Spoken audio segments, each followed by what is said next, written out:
11월 2일 목요일 오늘의 하나님 말씀 함께 나누겠습니다. 사도신경으로 신앙 고백 드리겠습니다. 나는 전능하신 아버지 하나님 천지의 창조주를 믿습니다. 나는 그의 유일하신 아들 우리 주 예수 그리스도를 믿습니다. 그는 성령으로 잉태되어 동정녀 마리아에게서 나시고 본디오 빌라도에게 고난을 받아 십자가에 못 박혀 죽으시고 장사된 지 사흘 만에 죽은 자 가운데서 다시 살아나셨으며 하늘에 오르시어 전능하신 아버지 하나님 우편에 앉아 계시다가 거기로부터 살아있는 자와 죽은 자를 심판하러 오십니다. 나는 성령을 믿으며 거룩한 공교회와 성도의 교제와 죄를 용서받는 것과 몸의 부활과 영생을 믿습니다. 아멘. 오늘 하나님께서 우리 가운데 주신 말씀은 사도행전 26장 24절부터 32절까지의 말씀입니다. 사도행전 26장 24절부터 32절까지 말씀입니다. 우리 다 찾으셨으면 우리 한 목소리로 함께 읽겠습니다. 바울이 이같이 변명하매 베스도가 크게 소리내어 이르되 바울아 내가 미쳤도다. 내 많은 학문이 너를 미치게 한다 하니 바울이 이르되 베스도 각하여 내가 미친 것이 아니요 참되고 온전한 말을 하나이다. 왕께서는 이 일을 아시기로 내가 왕께 담대히 말하노니 이 일에 하나라도 아시지 못함이 없는 줄 믿나이다. 이 일은 한쪽 구석에서 행한 것이 아니니이다. 아그리빠 왕이여 선지자를 믿으시나이까? 믿으시는 줄 아나이다. 아그리빠가 바울에게 이르되 내가 적은 말로 나를 권하여 그리스도인이 되게 하려 하는도다. 바울이 이르되 말이 적으나 많으나 당신뿐만 아니라 오늘 내 말을 듣는 모든 사람도 다 이렇게 결박된 것 외에는 나와 같이 되기를 하나님께 원하나이다 하니라. 왕과 총독과 번이게와 그 함께 앉은 사람들이 다 일어나서 물러가 서로 말하되 이 사람은 사형이나 결박을 당할 만한 행위가 없다 하더라. 이에 아그리빠가 베스도에게 이르되 이 사람이 만일 가이사르에게 상소하지 아니하였더라면 석방될 수 있을 뻔하였다 하니라. 아멘. 어제 우리가 함께 살펴봤듯이 베스도가 새로운 유대 총독으로 부임했습니다. 그러나 여전히 유대 지도자들은 어떻게 해서든 바울을 죽여야 한다라는 생각으로 혈안이 되어 있었죠. 그래서 유대 지도자들은 새롭게 취임한 베스도에게 가이사라에 있는 바울을 다시 예루살렘으로 데려와 재판을 받게 해달라고 쫄라대기 시작하는데요. 여러 가지 그럴듯한 이유가 있어 보였지만 사실은 예루살렘으로 이송되는 바울을 중간에 암살하기 위한 계획이 있었던 거죠. 처음에는 베스도도 유대 지도자들의 요청을 거절하고 자신이 가이사라에서 신속하게 재판을 마무리 지을 것이라고 딱 잘라 이야기합니다. 그렇게 신속하게 처리하기 위한 바울에 대한 재판이 다시 시작되지만 2년 전 벨릭스 총독의 때와 별반 다르지 않는 상태에 머물게 되는데요. 유대인들의 바울을 향한 고발은 여전히 뒷받침할 만한 증거가 아무것도 없었고 로마 시민권자인 바울 또한 자신의 무죄를 설득력 있게 주장했기에 베스도는 이러지도 저러지도 못하는 상태였죠. 이번에는 어떤 식으로도 판결을 하려고 했던 베스도가 굉장히 난감한 상태에 빠지게 됩니다. 그러나 베스도 또한 끝내 유대 지도자들의 눈치와 그들의 민심을 얻기 위해 죄 없는 바울을 유대인의 손에 죽게 함으로 이 사건을 마무리 지으려고 했습니다. 예루살렘으로 가면 죄 없는 바울이 뻔히 죽을 것을 알면서도 베스도는 바울에게 요청하죠. 예루살렘으로 가서 재판을 받는 것이 어떠냐고 바울에게 물어봅니다. 그러나 베스도의 수정한 의도와 또한 그가 절대 공정하게 재판하지 않을 것을 직감한 바울은 예루살렘이 아니라 황제에게 재판을 받게 해달라고 강력하게 상소하며 나아갑니다. 로마 시민권자인 바울은 만일 자신이 무슨 죽은 죄를 지었으면 예루살렘에 올라가 죽기를 사양하지 않을 것이지만 유대 지도자들의 고발이 거짓이기에 정당하게 재판받기 위해서 황제 앞에 가서 판결을 받겠다라고 요청하는 것이었죠.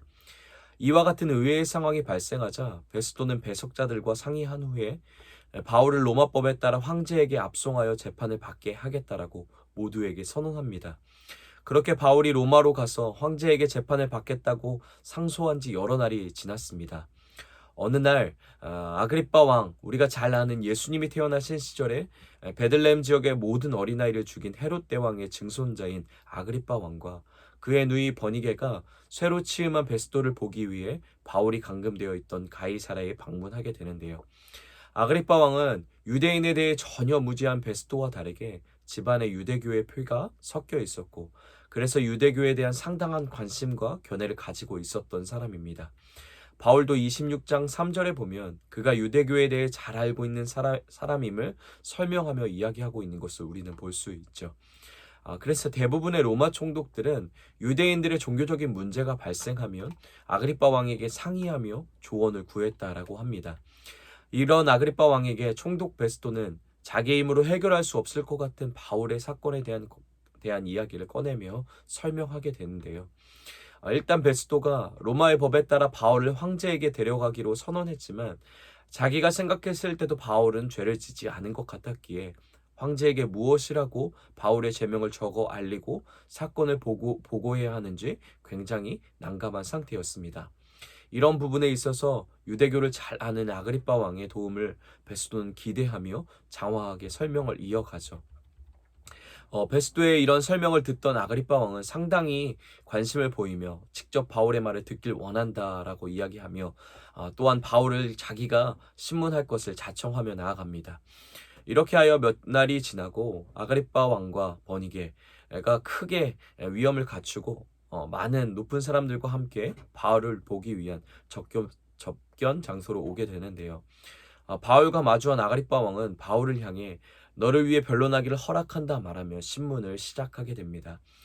그리하여 바울은 아그리빠 왕을 대표로 한 많은 사람들, 곧 왕족들과 로마 상류층들, 그리고 도시를 대표하는 유명 인사들 앞에서 다시 한번 자기의 변호를 시작하게 되죠.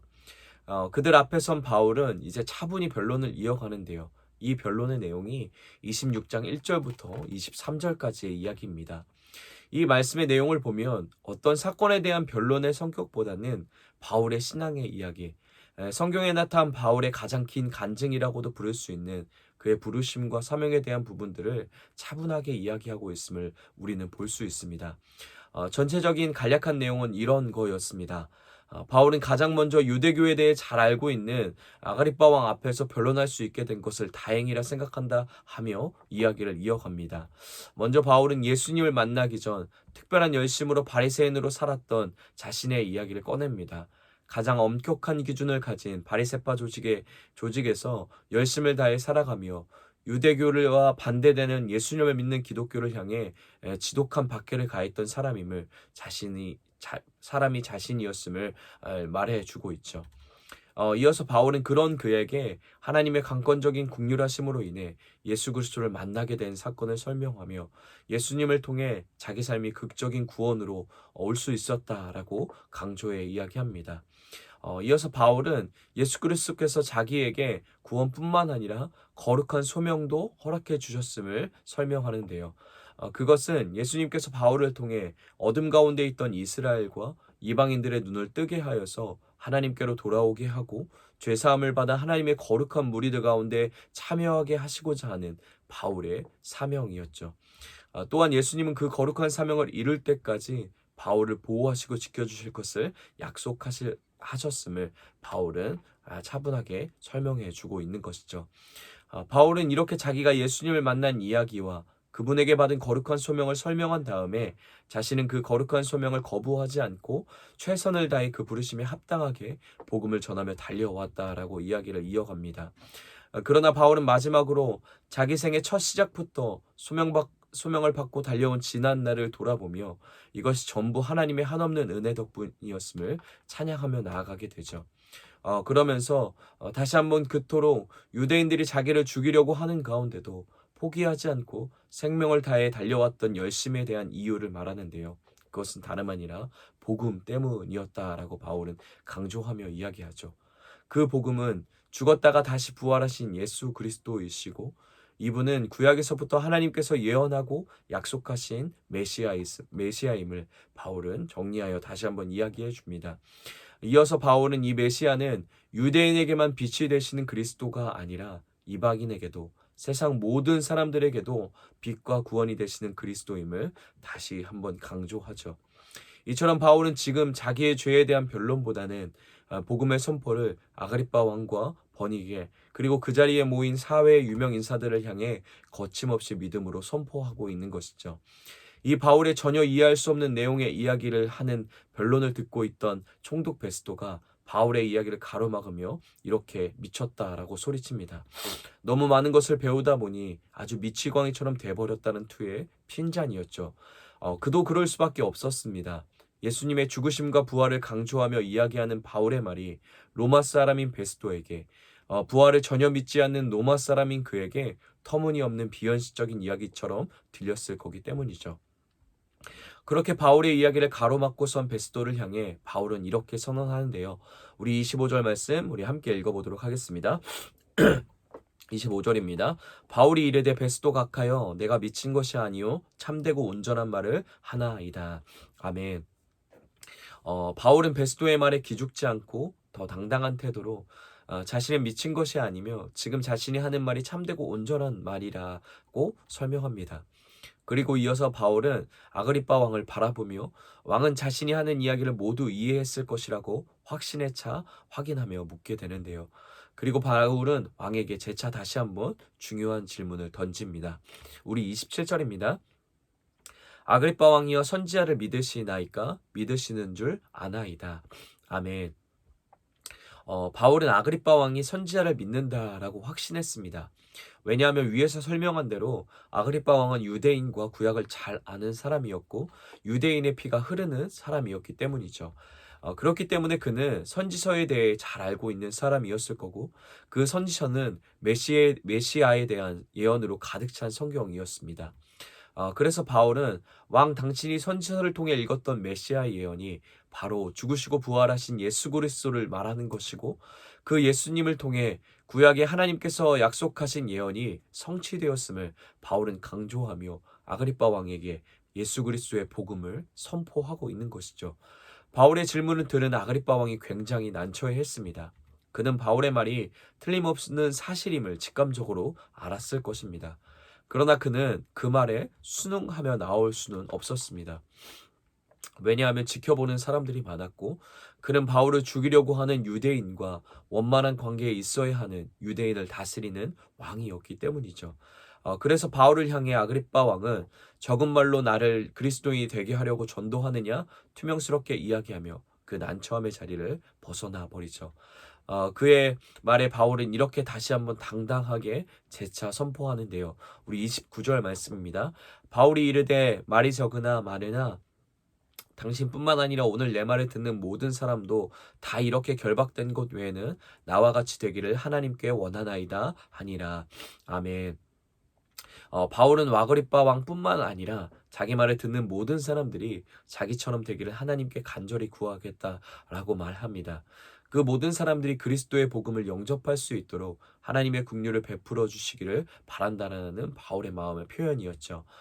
바울은 그리스도인이라는 이유로 감옥에 갇혀 있지만 복음을 부끄러워하지 않고 오히려 자랑스러워합니다. 그러면서 화려하게 치장한 옷을 입고 세상에서 내놓으라 하는 위치와 대우를 받고 살아가는 그들에게 모든 것을 잃고 감옥에서 초라하게 살아가고 있는 바울이 믿음과 확신과 소망에 가득 차 소리치게 되죠. 인생에 가장 필요한 것은 너희들이 가지고 있는 이 화려한 옷이나 돈과 명예와 명성이 아니라 예수 그리스도이심을 너희는 그 예수 그리스도가 반드시 필요한 예수 그리스도를 반드시 만나야 하는 가녀린 인생들임을 긍휼로 그들을 바라보며 하나님의 마음으로 그들을 바라보며 간절함으로 호소하고 있는 것이죠. 그런 바울의 간절한 호소를 들은 아그리빠 왕도 그 자리에 모인 모든 사람들도 바울은 죄가 없으며 만약 황제에게 상소하지 않았으면 오늘 당장 석방되어도 될 결백한 사람이라고 말하며 오늘 말씀은 마무리되게 됩니다. 사랑하는 에바다 공동체 여러분, 오늘 말씀을 보며 우리가 다시 한번 우리를 구원해 주신 하나님의 은혜에 감사를 고백할 수 있는 하루가 되길 소망합니다. 복음은 차별도 제한도 없이 모든 사람에게 찾아와 주시는 하나님의 사랑에 찾아오심입니다. 그러나 이렇게 찾아와 준 하나님의 사랑인 복음을 누구나 영접하는 것은 아닙니다. 바울을 통해 선포된 살아있는 하나님의 복음이 베스도에게 그리고 아그리빠 왕과 그곳에 있는 사람들에게 은혜로 찾아왔습니다. 그러나 어떤 누구도 그 복음을 영접하고 하나님이 바울에게 주신 사명처럼 죄사함을 받고 예수를 믿어 거룩하게 되어 하나님의 백성이 되는 영광스러운 기업을 누리는 은혜를 경험하지는 못합니다. 오늘날도 동일한 것 같습니다. 여전히 복음은 살아있는 하나님의 생명이고 구원하시는 하나님의 능력입니다.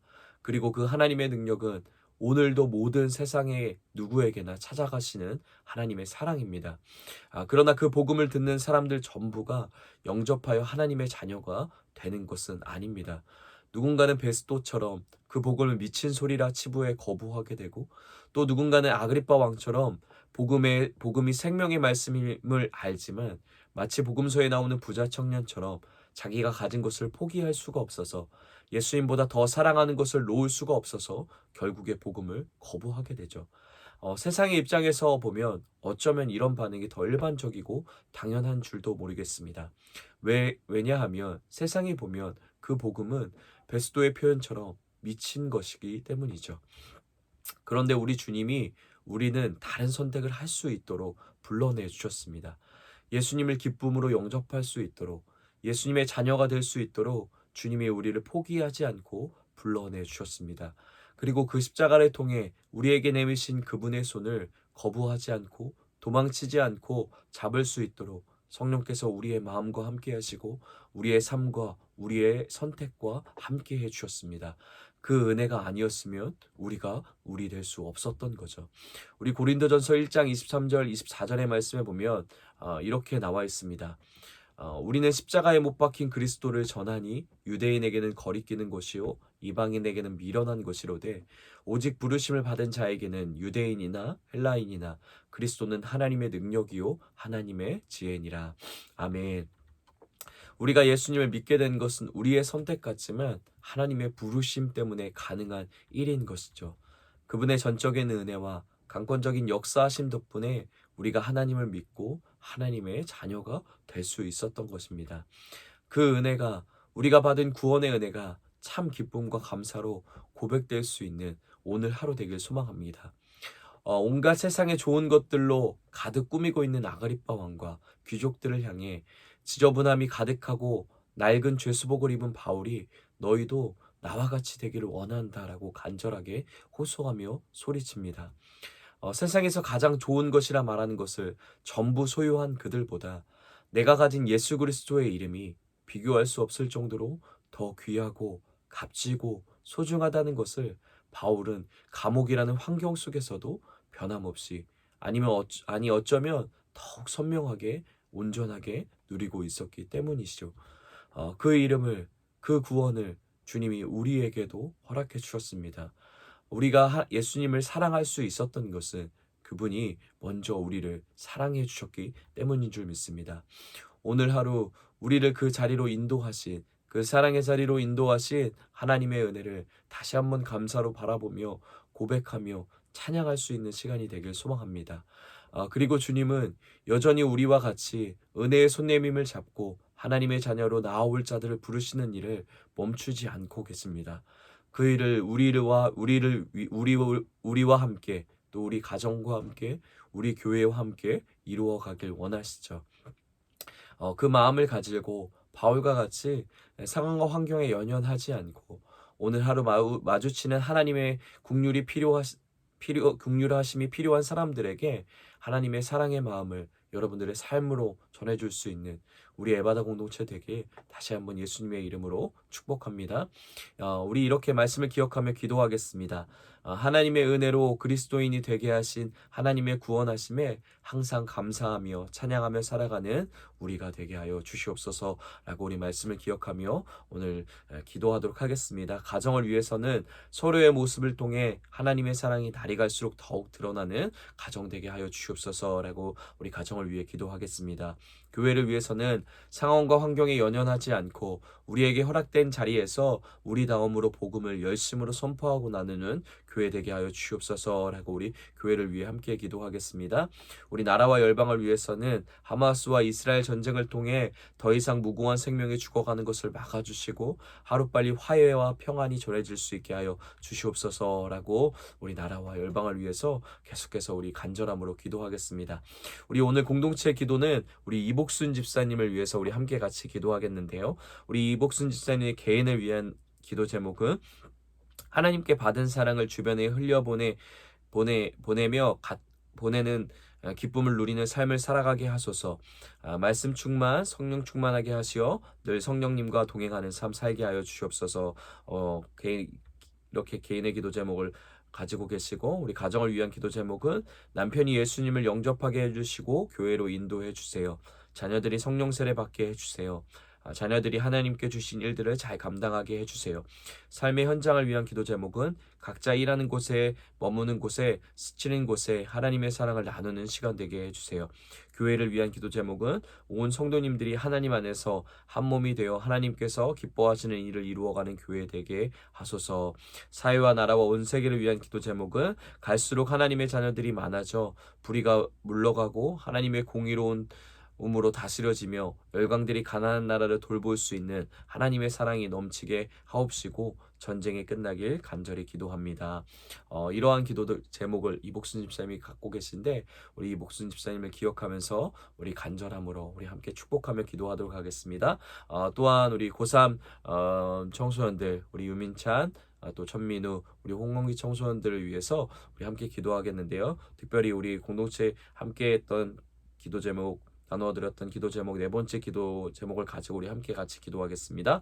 앞으로의 삶을 하나님께 맡기는 주되심을 경험하도록. 네, 우리 사랑하는 고3 시간을 보내고 있는 우리 청소년들이 하나님이 자신의 인생의 주인이심을, 참 주인이심을, 또 그 주인 되신 주님을 우리의 왕으로 모시고 있는 것이 얼마나 기쁨이고 즐거움이 행복인지를 마음껏 누릴 수 있는 이 시간 될 수 있게 허락해달라고 우리 축복하면서, 고3 청소년들을 축복하면서 우리 함께 기도하도록 하겠습니다.